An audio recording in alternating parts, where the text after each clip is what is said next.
mereka akan bermula untuk 7 lap telah pun dilepaskan untuk semua yang sudah pun bersedia 23 pelumba. Kita nak lihat di sekuat pertama permulaan yang bertenaga daripada Akif, dia meluru ke hadapan. Akif juga menjadi tumpuan Akif Abdullah di tempat yang kedua. Akif sudah pun menunjukkan taringnya, jadi Akif itu juga persoalan untuk pasukan Honda kerana mampu ataupun tidak mereka cemerlang di Sepang, kerana kita tahu di litar antarabangsa Sepang terutamanya di sini ialah ada kelebihan kepada jentera Yamaha yang sebagaimana berlaku musim lalu, tempat 1, 2, 3 semuanya milik Yamaha. Jadi permulaan Akif dia berada di kelompok hadapan.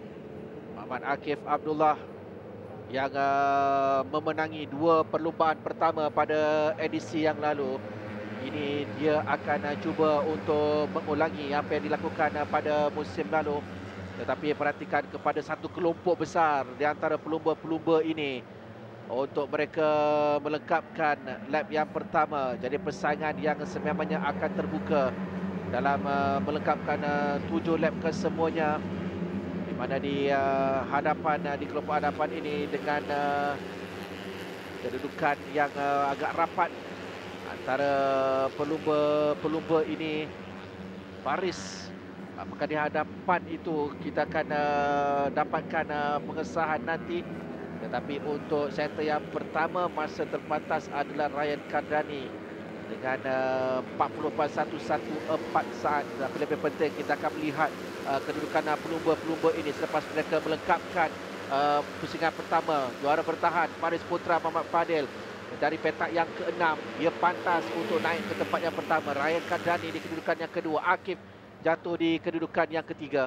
Jadi kerjasama yang sangat penting, terutamanya kepada pelumba dalam satu pasukan yang sama sebagaimana T1 Racing sedang lakukan, kerana mereka memiliki Ryan Kardani dan memiliki Faris Putra. Jadi perancangan untuk pasukan mereka siapa yang akan menang di sini itu juga penting, kerana kita lihat antaranya Faris Putra dan Ryan Kardani berkemampuan kerana mereka punya pengalaman, dan juga tidak lupakan Arfan Ashraf juga perlu bekerjasama kerana dia dalam kelompok hadapan, dan Akif bergerak secara solo. Segi ketinggalan Adi Putra Anaha. Ini tahun kedua mereka bergandingan bersama dengan pasukan yang sama. Amaran untuk track limit itu nombor 13, iaitu Ikram Danish. Danish yang berada di kedudukan yang ke-8 selepas melengkapkan lap yang pertama, dan memperkatakan tentang pengalaman semuanya pelumba-pelumba yang berada di hadapan ini adalah pelumba-pelumba yang berpengalaman, kerana persaingan mereka pada musim lalu nampaknya terus dibawa ke musim ini. Gambaran awal sudah pun diberikan. Ryan Kardani yang cuba untuk memimpin perlumbaan bersama dengan rakan sepasukannya Faris Putra Muhammad Fadil. Jadi 2 jentera Petronas Sprinter Yamaha T1 Racing yang mahu mencari penamat 1 dan juga 2. Mereka bersebelahan, Faris Putra dan juga Ryan di tempat yang pertama, Faris di kedudukan yang kedua, Arfan Ashraf di kedudukan yang ketiga. 3 jentera T1 Racing sedang memimpin perlumbaan ini selepas lap yang kedua. Jadi ia mengimbau kembali 2 musim lalu untuk kategori Wira ini, terutama untuk pasukan T1 Racing, kerana mereka mempunyai pelumba-pelumba yang seimbang, yang boleh membuat perancangan untuk memastikan mereka di podium untuk menang perlumbaan ini. Jadi kelebihan ini perlu diambil oleh 3 pelumba di hadapan, Ryan Kardani, Faris Putra, Afran, dan juga mereka harus bagaimana nak menghalang Akif. Itu adalah tugas utama mereka sebelum mereka menuju di pusingan terakhir nanti.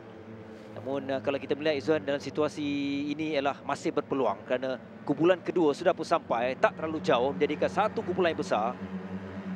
Dengan Muhammad Farhan Nakib yang mencatatkan masa terpantas dengan 1 minit 25.4784. Dia pun berada di kedudukan yang ke-13. Jadi terbuka untuk persaingan kedudukan perlombaan bagi Wira KBS. Kita perhatikan sekali lagi di sini pula ada kelibat di situ untuk Muhammad Akif Abdullah di kedudukan yang ke-3. Faris Putra di tempat pertama, Muhammad Arfan Ashraf di kedudukan yang kedua, dan kedudukan yang ketiga adalah Akif Abdullah. Ahmad Ikram Danish pula menjadi pelumba terpantas dengan 1 minit 25.339 saat selepas mereka melengkapkan 3 lap, dan pertukaran pendahulu yang nampaknya terus berlaku pada ketika Faris Putra nampak konsisten dari segi tunggangan yang ditampilkan, tetapi saya menanti apakah yang akan dilakukan oleh Akif Abdullah kerana dia tidak membenarkan jentera Petronas yang masuk pintar Tetiwa Racing ini untuk terus mendominasi. Seketika Anas Safi jump start dekat penalti. Dan selain perebutan kumpulan besar ini, saya juga tertarik untuk pelumba dari pasukan yang baru MBI Selangor, Yaksen Aksla dalam kelompok hadapan, iaitu Ikram Danish yang turut memberikan cabaran kepada pelumba. Jadi itu juga satu perkembangan yang positif untuk kategori Wira KBS. Dan persaingan yang berterusan. Ryan Kardani yang cuba untuk mendapatkan kedudukan yang baik untuk dia kembali berada di hadapan. Jadi Akif mampu ataupun tidak. Di kedudukan yang keempat, seketika Akif menuju untuk satu lagi pusingan. Mereka akan melengkapkan pusingan yang keempat. Pelumba yang bermula di petak utama iaitu Akif nampaknya sudah 2 kali diberikan amaran track limit. Jadi dia perlu berhati-hati ketika menyaksikan di sini. Ryan Kardani pula muncul untuk berada di tempat yang pertama.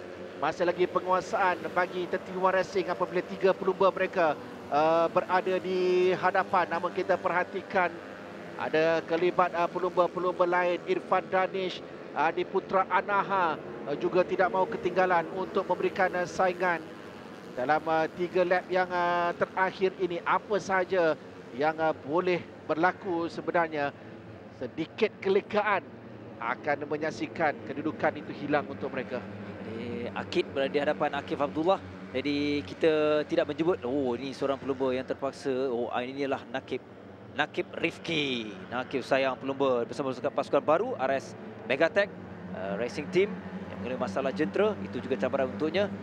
Dan berbalik kepada pasukan Tetiwa Racing.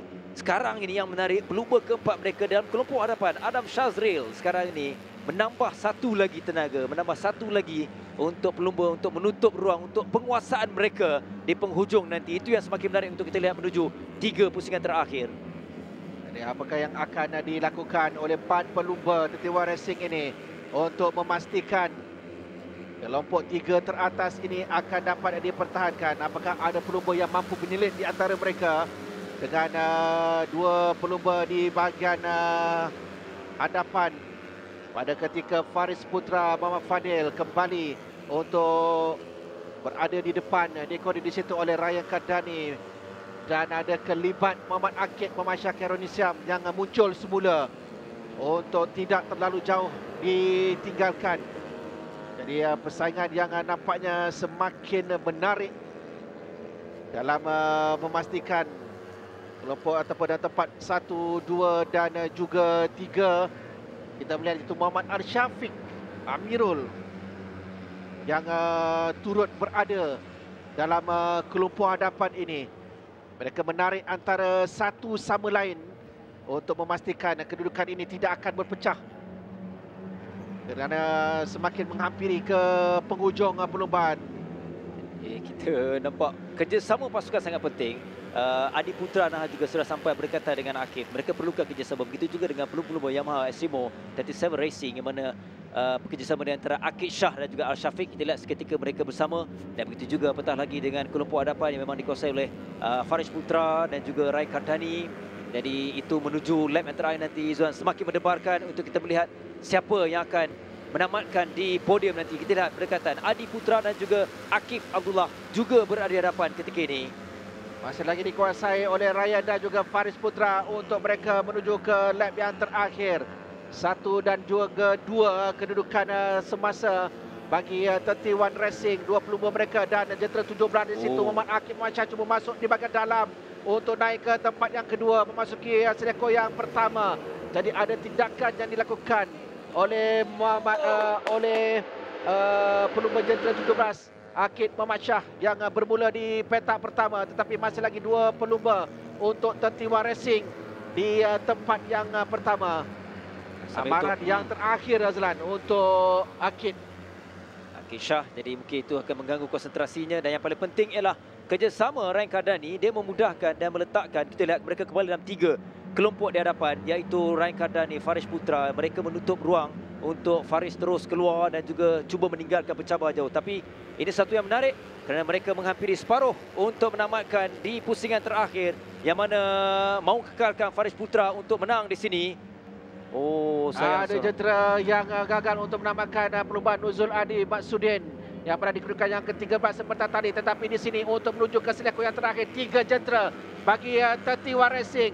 Faris Putra yang menamakan saingan di kedudukan yang ke-3 pada musim lalu cuba untuk menaikkan perlumbaan, tetapi dia diberikan tantangan di situ yang akhirnya Ryan Kadani tiba terlebih dahulu untuk berada di tempat yang pertama. Faris Putra di tempat yang kedua dan Muhammad Arfan Ashraf melengkapkan kejayaan gemilang dari 31 Racing di tempat yang ketiga. 1, 2 dan juga 3 menjadi milik para pelumba Petronas Sprinter Yamaha 31 Racing.